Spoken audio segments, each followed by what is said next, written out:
Oh, apparently she does. Raise those hands up, my friend.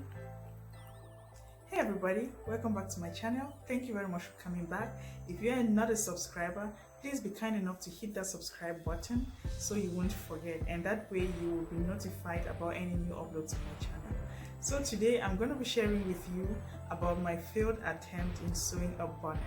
A bonnet, guys, a bonnet is one of the easiest things that you can make, especially as a beginner sewist. For those of you who know me, I'm not a professional sewist.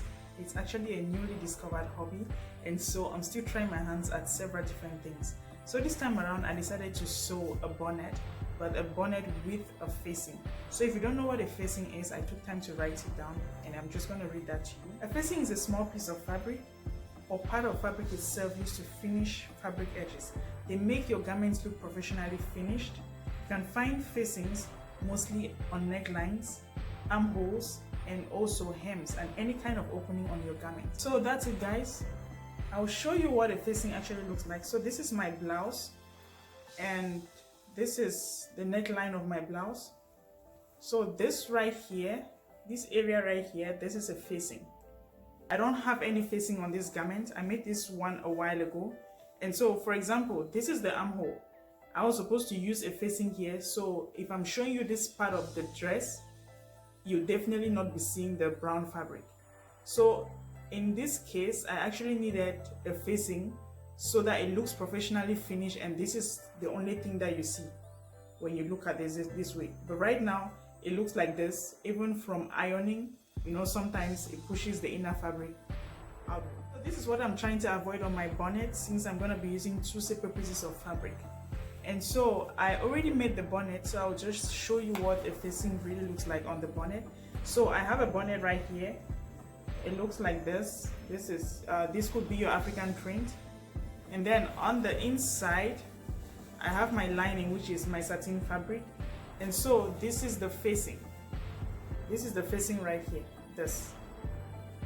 So throughout this video, I'll be showing you how I made this, even though this didn't come out perfectly, but I promise you I corrected my errors, and I will definitely bring another video to show you how to make the correct thing. But I challenged myself to make a bonnet with a facing. Decided I wasn't going to look up any ideas or ask anyone, simply because I thought I understood what a facing is. On that note, Ovasabi Naigokimi, I got my supplies ready: fabric, scissors, elastic band, pins, chalk or pencil. Folded my fabric twice to measure 13 inches. You guys need to see me at this point. The confidence here. I was so confident, like I had a clear plan on how I was going to make this bonnet, especially the facing that I thought nobody had made before. And so I started measuring 13 inches from the fold, from the center of the fold, to create a semicircle. And so that was me tracing out the line on which I was going to cut out my piece.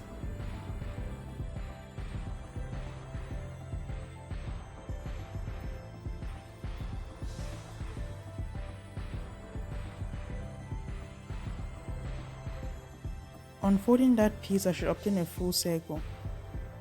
If I do need a facing inside, I should have a smaller measurement or a shorter measurement for the second piece, which is why I measured only 11 inches for this fabric. And I'm just going to be doing the exact same thing I did for the first piece.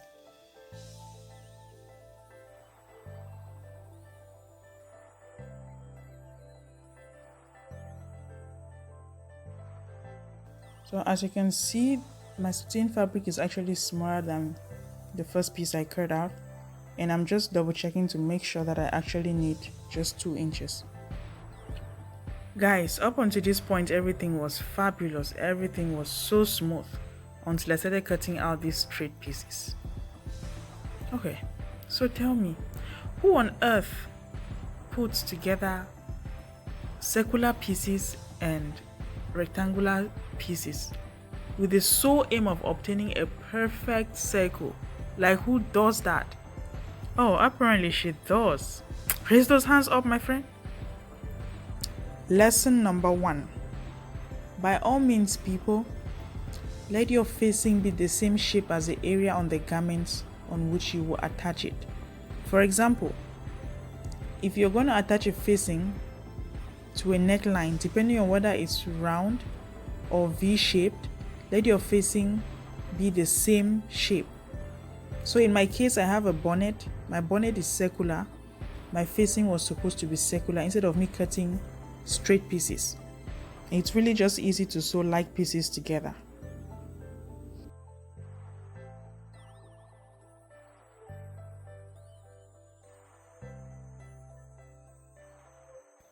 Moving on, I decided to continue anyway, hoping for a miracle. My only hope was that after sewing it all around, I was going to snip it like I'm doing right now, and that will help transform it into a perfect circle that I was looking for.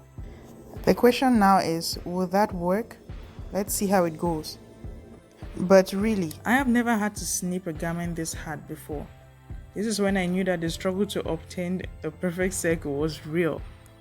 I practically have a distance of about an inch between each stroke and the next.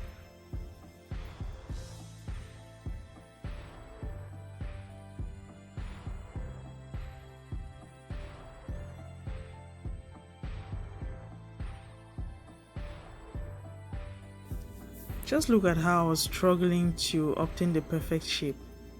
Oh, this is serious.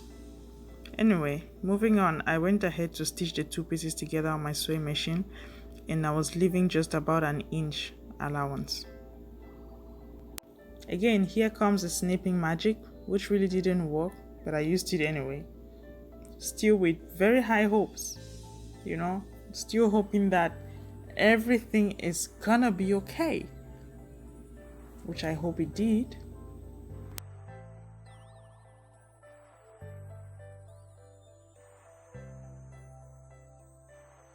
At this point, I went on to create a space for my elastic band, and instead of measuring my elastic to sew an appropriate or an approximate space, baby girl decided to sew directly on the hem of the facing. Oh my goodness, like who does that?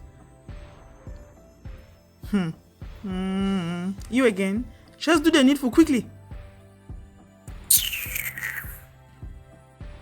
Anyway, lesson number 2.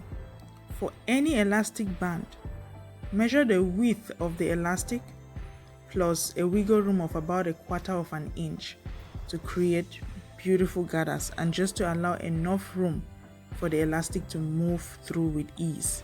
And please don't be like me who left up to 2 inches of wiggle room for a 1-inch elastic band.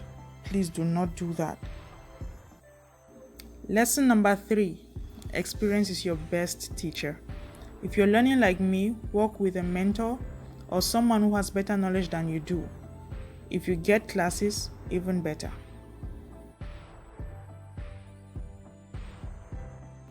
So finally, I have my bonnet, and this was a facing that I was struggling all this while to make, and I'm really happy that I tried because I have learned a lot from this video, and taking from the lessons learned, I decided to make a brand new bonnet. And just by looking at these bonnets, you can tell which of them was well made. That's it, guys. I hope you guys enjoyed this video and learned from my mistakes as well. Please look out for my next video where I show you how to correctly add a facing to your bonnet. Thanks for watching. Bye.